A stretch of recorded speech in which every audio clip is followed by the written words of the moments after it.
They bring more coffee. I will come and get some more. Right? Oh, it was delicious. Thank you. Have a seat. Welcome. Awesome. We are here Yeah.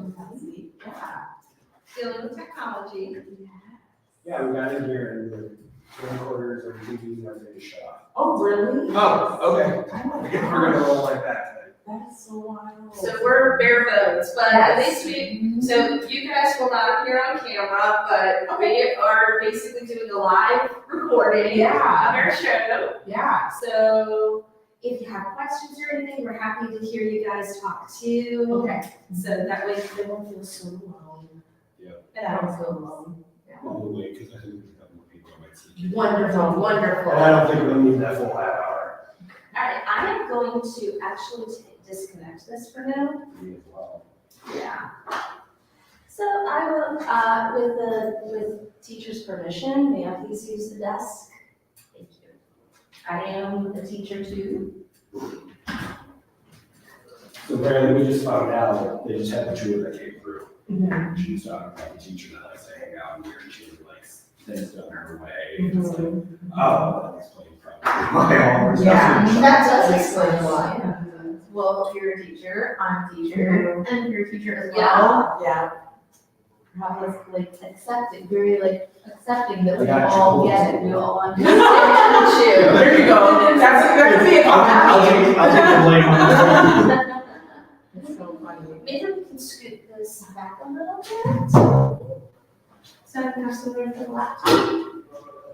It's So still like trying to it's a figure certain out. way in my classroom as well, but my students are very difficult. But what do you teach? Maybe she would like to hear more. I teach ceramics, art, and photography at Wonderful. Erie High School. Nice. And I teach third grade. So, yeah. aw, I have taught ESL and history, Okay. secondary level history. And I'm looking to get my full credentials in Virginia soon. Oh, that's awesome. Yeah. That's what I wanted to say to you. I think I might be doing a semi-career change. And I'm also mostly I'm a museum educator. Oh, that's really cool. That's awesome. I've done a little bit of that too, and I really like talking to all these different groups. of Yes, ages. Just absolutely. kind of like telling, stories, and just like what you do, storytelling. That's what we Just do. about different things that you're interested in. How's it That's going been with fun. how's it going with curriculum and standards of learning here in this state? Not too bad. I mean, it's a little tough. I mean, only because of the, just of the rigor. But I mean, other than that, I think it's not too bad. It's really a lot different for you too, Yeah. because you're in elementary school, that's more Yeah. regimented. She's at the high school, so yeah. And no one really cares how you teach it because they don't really understand what you do, so they just let you do your own thing. That makes sense. Works really well for me because I'm not a very structured person, I'm an artist, and they get that. I happen to be lucky to be at a school where they just get that. And That's awesome. they come in, you do your observation, and they're like, oh my gosh, the way that you explain things, the way that the kids just know what they're supposed to do, because I've trained them where, how to manage themselves so that the creativity should come second nature, it should just be flowing. But if you do things a certain way and everything is structured, where everything goes, everything has a home, clean up, all that boring stuff, if you have that kind of set, then everything else is easy. It's just a little bit of classroom management gives you so much more flexibility. That is so true. Yeah. That's Yeah. so true. It's fun. Hi. They don't want to talk to you. Well, they saw you probably. Stand here. I like the boots too. Walk out the door. What about you? But are you in school? Oh, yeah. Yeah. Are you grade? Little greater. Sorry. 7. So is my son. Oh, My son wow. is in 7th grade. He's gonna be 13 in a couple of weeks. Wow. Yeah. Don't worry, I'm not going to try and hook you two up or anything. Don't worry. That'd be very long distance. Very long distance. Very. He's back home in Virginia. He. 13 in February? I know. That's how I felt too. Mhm. Oh my Mhm. It's happening. It And I'm like, and I look at him and say, okay, I'm having a moment, please give me right now. Just wait till you have one college. Oh, gosh. I'm sure. Kills me. Yeah. We could probably go ahead and get You started. wanna get started? So, Let's get I don't know what's happening on the show. That's what we're live. Hi. Sneaking on in. Hi. No. Fair enough. At least you're honest. Hello. How are we doing? Good. We're good. All right. We're about to get this party going. All right. So, thank you for coming. Thank you. We are the ParaCon podcast. So I'm Brandon. And I'm Whitney. So we've been doing podcasts since, well, you started what, 2-3 years ago? Yeah. And the show itself started in 2019. Mm-hmm. So we've done 86 episodes, Yeah. maybe across 6 seasons. And we have people that pop in and say hi and watch the show from about 47 countries around the world. Yes. So, We're really big in Germany apparently. yeah. Wow, Which is great because I'm going to Germany. Oh, And this is probably the wildest and craziest thing that we've done together. Yes. Especially being since we started doing the show together. This is the first time we've been in the same room. Oh, that's right. I remember you mentioning that. That's right. So this is like we're waiting for the walls to crash down. But it won't. So far so good. Exactly. Wow. The craziest part about this is when we were asked to be presenters today, they're like, oh, we love your show. Will you present while you're here? Sure, we can do that. Great. How about if you present on aliens?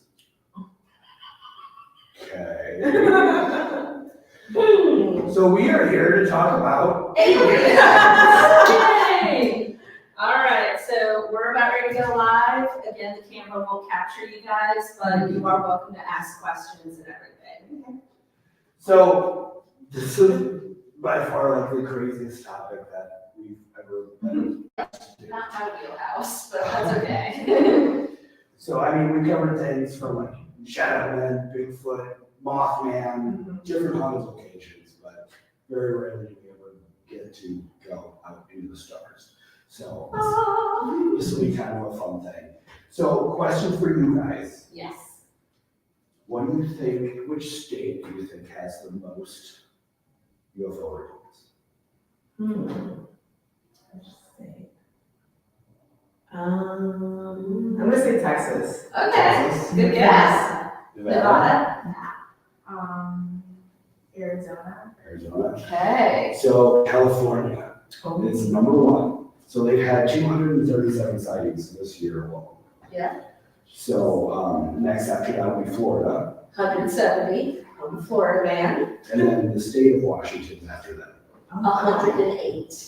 So that being said, which ones do you think are the least, have the least reports? Reports. Oh. Iowa. Yes. I got this one, Brendan. I don't know. Maybe Illinois. Okay. We're here, so Yeah. why not? All right, so the fewest sightings were reported in Rhode Island and Washington DC of all things. Oh. So Rhode Island has 2, Washington DC has 3. Oh, wow. Yes. And Montana and North Dakota had only 4 reported sightings each. And here's the surprising thing, only 23 UFO reports were reported in Nevada, of all places. So we went back to Nevada. So they even got Area 51 there. Yeah. Yeah. Illinois itself is 44, Yeah. and Iowa has a range of over 16. Now, I also checked, so I'm from Virginia, and I checked how many are reported in Virginia, because Virginia also has a lot of military bases. So as of August 2023, Virginia is at 49. Wow. Yes, 49 sightings. We're very proud of that. I'm not actually, but have you even ever seen a UFO? Okay, so when I was a kid, Okay. I I don't know if it was actually UFO or not. So being an Iowa boy, of course, what was I out doing in the fall was we were out duck hunting. And I don't know are you guys from Iowa? We're from Iowa, she's from Illinois. Okay, so up near Waterloo, Yeah. there's Hickory Hill State Park. And I don't know if they still do it back in the 80s. We don't have to talk about things. They used to allow public hunting in the park. And so we were sitting down there, my dad and I, duck hunting, sitting in the line waiting for ducks to come in. It was sunrise-ish. And there was like these weird, they looked like crescent moons. Oh, okay. And there was like 3 of them. They were like kind of like this in the sky. And I was like, Dad, what is that? He's like, we're not fucking talking about that. Our language. No, okay. So No, that's the maybe, teacher. maybe I don't want to tell you I got in trouble in school. So it's only fair that I would get in trouble. He's also standing right up here where the teacher is not like in around. So if I start seeing like ruler marks on my arms or taste soap in my mouth. Yeah, probably. You'd probably get in trouble. Well, okay, so I personally have never seen a UFO, but that didn't stop me from looking up at the sky. I was really into astronomy from a very young age, and so I would always look up at the stars and kind of wonder. And my son also has a huge interest in astronomy too.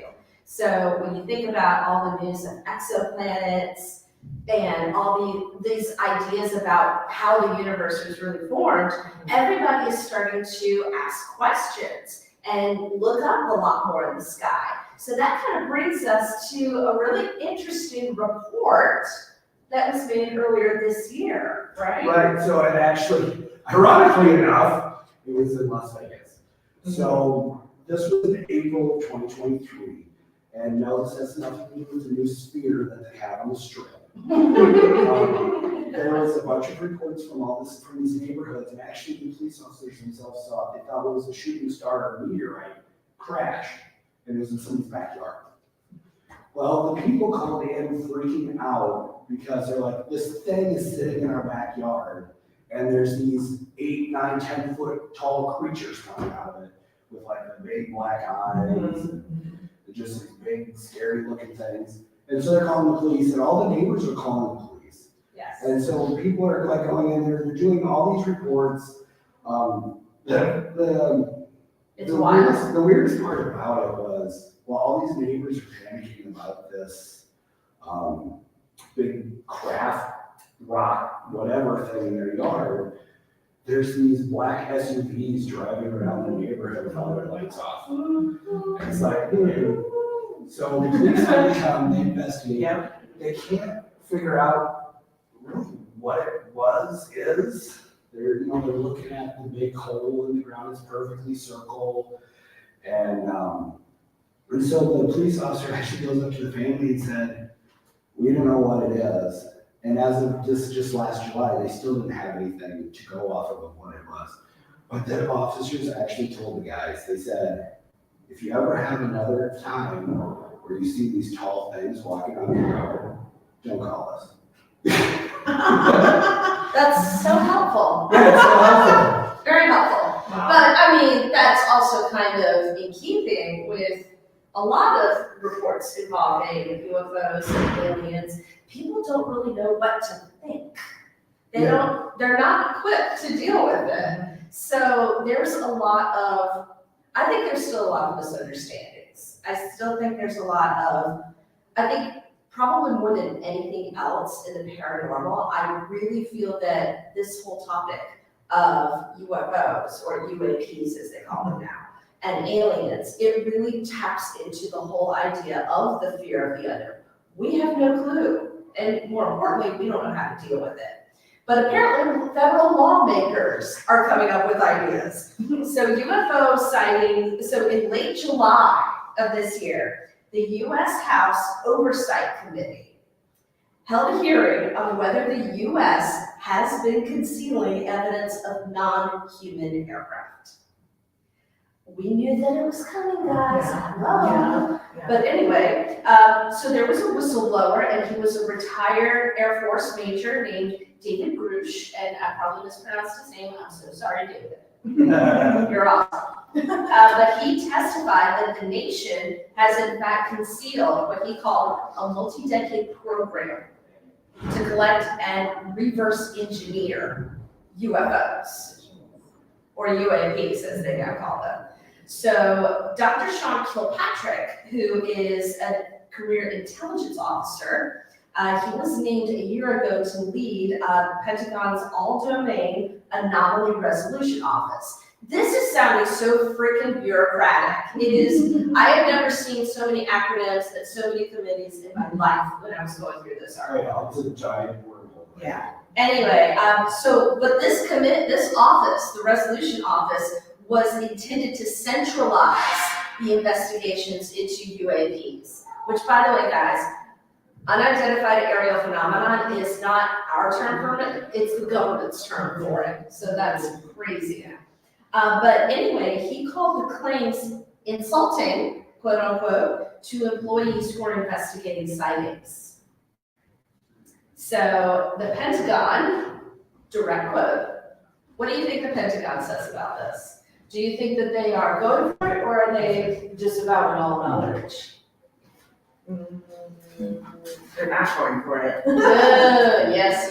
All right, so here's what the Pentagon is saying. The Pentagon is saying they have no information that any individual has been harmed or killed as a result of providing information about UFO objects, and that's what Department of Defense spokeswoman Sue Go said. Nor has the Pentagon discovered, quote, any verifiable information to substantiate claims that any programs regarding the possession or reverse engineering of extraterrestrial materials have existed in the past or exist currently, unquote. Bingo. There you go. So for those of you who are keeping track on your bingo cards of UFO phenomenon, so what do we have so far? We have first UFO, we have reports, we have technology, we have government interference, we have government articles, we have whistleblowers. I would say everybody's getting close to a blackout on their bingo cards, right? Yeah. Okay. Well, to keep the conspiracy theory going just a little bit, because it's not already enough. It's making my head hurt. Once we had, you guys all saw it on the news this year, where we had these big Chinese balloons flying all over the country. That was and everything. Now they said any type of object, the Pentagon came out and said any type of object that moves in an irrational form is now considered a national security threat. So they will all be investigated as such. But we are getting low on time. One thing I do want to add, especially because you guys are from Iowa too, right? Mm-hmm. So next time you're out driving at night, especially like now with it being like September, October, November, it's harvest season, right? We all know that. Next time you're out driving with your friends or your wife or your husband or whatever, when you see that combine out in the field, go, honey, look, it's a UFO. And they'll be like, no, it's not. It's like, yeah, it's an unidentified farm animal. But I had to get one in. I had to get one. I have to deal with him. The jokes never get better. The dad jokes never get better. Sometimes a lot of those jokes do make it onto the podcast. We don't edit the podcast like that. We keep everything in. Yeah, just like today, we have a live stream going that'll be actually the new episode that comes out. Yes. So that was our big fun that we were having a live stream. Yeah. So we cover literally every kind of topic in the paranormal, whether it's cryptids, whether it's UFOs, whether it's haunted locations. We have teams come on, we have authors come on, celebrities, Podcasters. So just about everything. Our entire goal is to take everything that's out there paranormal and just make us all one big group. Yeah, and everybody can learn from each other. So that's our ultimate goal altogether. And I've been here on the show for going on 3 seasons now. This guy has become my brother, even though we never met until today. In person. But also the other people that I've met on the through the show have just been amazing. And a lot of the vendors you'll see downstairs have actually been on the show as well. Yeah. So like other people coming up, we have Brandon Elvis is gonna be on the show. Brandon Elvis, we'll have Sam Valtrusis coming on the show too. Yeah. We'll have also after the new year, we'll have a bunch of groups coming on. So I'm pretty And we excited. have teams from Europe and Ireland. And Norway, I think. Did you have Yeah, we had Norway. Norway? Yeah, too. Norway. Yeah, that was EW before we leave.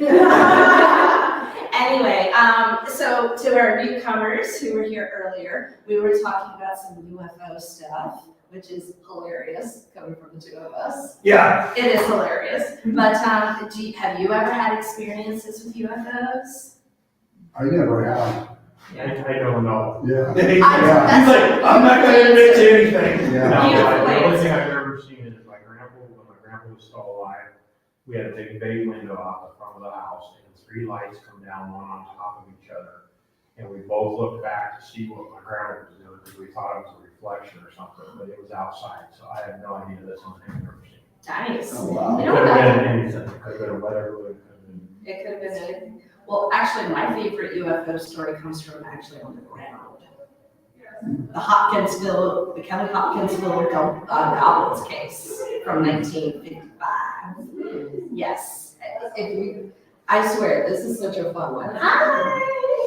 You gotta come to tell them about it, because the ending of it is the best. I can go fast. Here we What's go. that? I was coming late. What's the name of your podcast? We're the Unity Podcast. That's Brandon. I'm Your Whitney. shirt.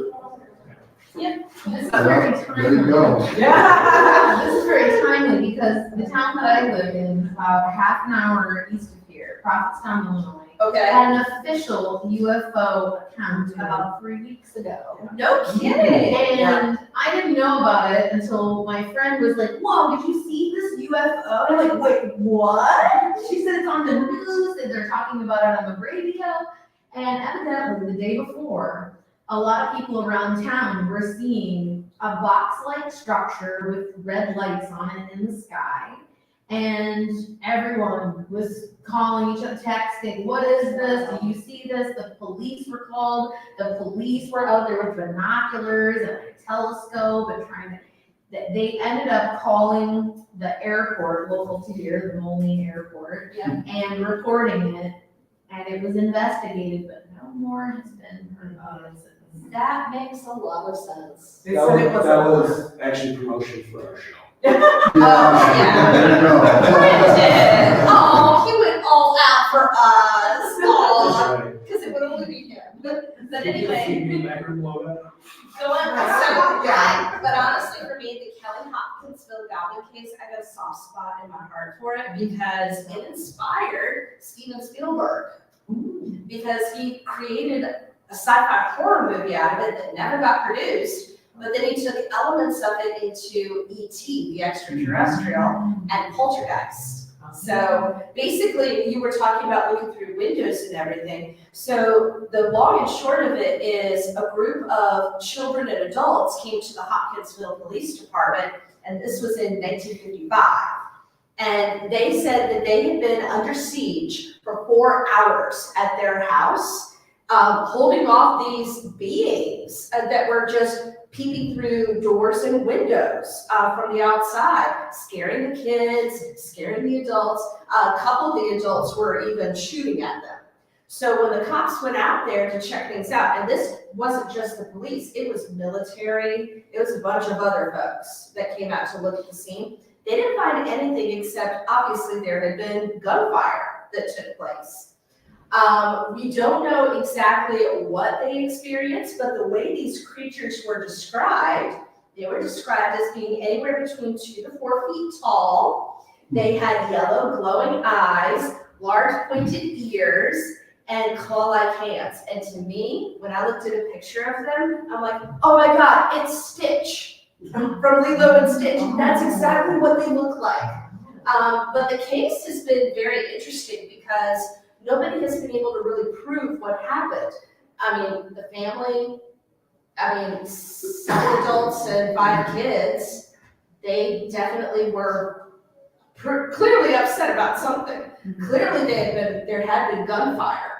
But you'll find this case has actually popped up quite a bit. If you're familiar with the TV show Hellier with Dana and Greg Newkirk, that whole first season was about that particular case. So and it's also made the rounds on some of the other podcasts. And like I said, it inspired a lot of creative processes from movies to video games to stories and all sorts of other stuff. And they look exactly like Stitch, I swear. But I have a soft spot in my heart for that case. Wow. Severely glossed over. Oh boy, yeah, we were expecting we hope to give you guys a little more technological fanfare, but, well, as I made the teacher mad and we lost all power to everything in the room. Yeah. Other than my computer. Yeah, so on that though, this has been exciting. We're together, we're with you guys. We had a great time, and we're gonna be downstairs in the basement. We'll have our table there. I'm selling books, and I'll sign them for free. Well, the autographs will be for free. But anyway. We have stuff we're giving away. We have stuff we're giving away, and we're gonna be here pretty much through the whole convention. So thank you guys, and we love you, and tune into the one place where we work to bring your Para family a little closer together. Para Podcast. Thank you. Thank you. Appreciate it. Thank you. It's so weird not doing an election. I know, yeah. You can hear us on Alexa. You just compare your podcast to Alexa. And then it'll pop up. She'll find you. That's awesome. Can I get a picture?